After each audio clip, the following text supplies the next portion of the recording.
you can come out of the shadows and get right with the law. That's what this deal is. Now let's be clear. So basically what this deal is, Mr. President, is that somebody that comes out of the shadows, any negative consequences happen. You basically have to say, I'm going to pay taxes from here on forward. I'm not going to break their laws, even though I really am a felon if I've been working. I'm not going to break any more laws. But there's no downside. There's no fear of being deported. This deal does not apply to anyone who has come to this country recently. It does not apply to anyone who might come to America illegally in the future. And again, how are you going to enforce that? It's one forged document being waived. Because as you've said, these individuals are coming out of the shadow where they probably don't have any documentation, or at least that's going to be the difficulty. So what's going to be required for them to be here? A picture, some other document, but those documents are forged. I've actually been when they've actually raided ID mails where they actually produce identification. If somebody can produce a driver's license that can pass as real, or a social security card that passes as real, somebody can provide a falsified utility bill or some other thing trying to prove that they've been 5 years. Again, it is completely unrealistic to think that this, what the president is saying right here, really matters. It does not grant citizenship or the right to stay here permanently or offer the same benefits that citizens Well, that's receive. very gracious of you, President. You're not going to break the Constitution anything more, which the Constitution does say that Congress has the ability to grant citizenship. So thank you very much for not taking away any more unconstitutional or constitutional rights that we have. That's very gracious of you, Mr. President. Only Congress can do that. All we're saying is we're going to deport you. At least that's all. Only Congress can do that right now. You know, considering, Mr. President, that he said a number of years ago that he didn't have the authority to do any of the actions that now. In 2 or 3 years, he's changed that perspective. So I'm not quite sure that I even take comfort in him saying now that Congress can only do the citizenship, because with your record, Mr. President, pretty soon I think you're going to think that you can do that as well. I know some of the critics of this action call it amnesty. Well, it's not. Amnesty is the immigration system we have today. And again, this is very interesting. If you look in the Black's Dictionary, it actually defines amnesty as the 1986 Reagan amnesty. This is exactly what you're doing. And then trying to say that it's not amnesty, or what's going on right now is the true amnesty. Well, Mr. President, you could solve that true amnesty if you actually enforced the law. Millions of people who live here without paying their taxes or playing by the rules, while politicians use the issue to scare people and whip up votes at election time. That's the real amnesty. Again, who is the primary person that's doing this? That's trying to get a voter vote? The president knows that, according to the Pew Hispanic Center, illegal aliens favor Democrats 4-1. That over 80% of illegal aliens favor big government. This is the person that is actually doing it for political reasons. Leaving this broken system the way it is. Mass amnesty would be unfair. Mass deportation would be both impossible and contrary to our character. Again, contrary to our character, redefining it as, I thought we favored the person that actually followed the law. That's what everybody loves about this great country. We are one of the few countries where the rule of law really matters, where it doesn't matter if you have high skills or low skills, that we're all treated equal. And the America that President Obama is trying to build is one where he gets to pick and choose the winners and the losers. Which immigrants get to come, which don't, basically based on his whim, not whether they follow the rules and regulations of this great country. What I'm describing is accountability. A common sense middle ground approach. Middle ground? What's the middle ground? And what's the accountability? Please help me understand there. There is no accountability.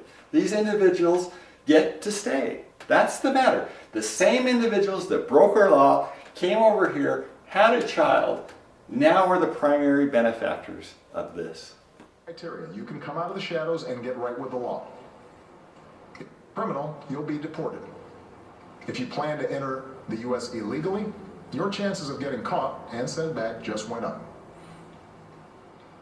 You're not, again, they didn't go up. How did they go up? If you're not going to enforce the law, they don't go up. And we've just enticed a whole lot more people. And if a whole lot more people try to cross the border, we're going to actually catch fewer of those individuals. So just the opposite has just happened. We're going to have more people cross, we're going to catch the same amount of people, and therefore your odds of getting caught have actually dramatically decreased. Taking are not only lawful, they're the kinds of actions taken by every Republican president and every single Democratic president for the past half century.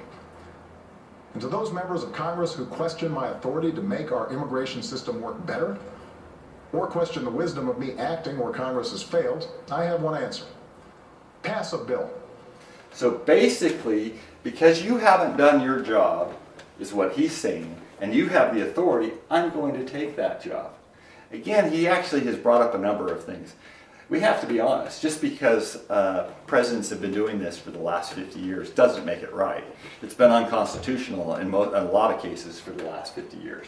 But nobody has done something to this extent as the president has done. He has completely thumbed his nose at Congress and the American people, especially the president, who is on record saying for 22 times saying that he does not have the authority. Now for him to say that he has the authority, that very statement is disingenuous completely. I want to work with both parties to pass a more permanent legislative solution. And the day I sign that bill into law, the actions I take will no longer be necessary. So again, I'll be kind enough to work with you as long as you agree to what I want. Meanwhile, don't let a disagreement over a single issue be a deal breaker on every issue. That's not how our democracy works. And Congress certainly shouldn't shut down our government again just because we disagree on this. Again, this is a major point that needs to be understood. Is it actually takes two parties to shut down the U.S. government. It takes usually the Republicans and the Democrats.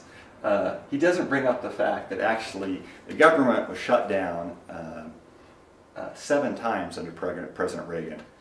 Was it blamed on Congress or was it blamed on President Reagan? Well, the liberals and the media always tried to blame it on President Reagan in that case, but now he's blaming it on Congress.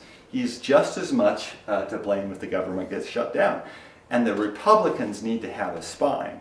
They need to actually stand up and say, hey, let's talk about this. It does take two, and we're not going to cave to your blackmail just because you threatened to shut the government down. Everybody a year ago talked about the danger that the Republican shutdown of the government. What just happened? A 9 Senate swing, most likely. That's a major swing. The public did not punish the Republican Party for shutting down the government. You just have to be willing to stand up and tell the American people what really is happening. Americans are tired of gridlock. What our country needs from us right now is a common purpose.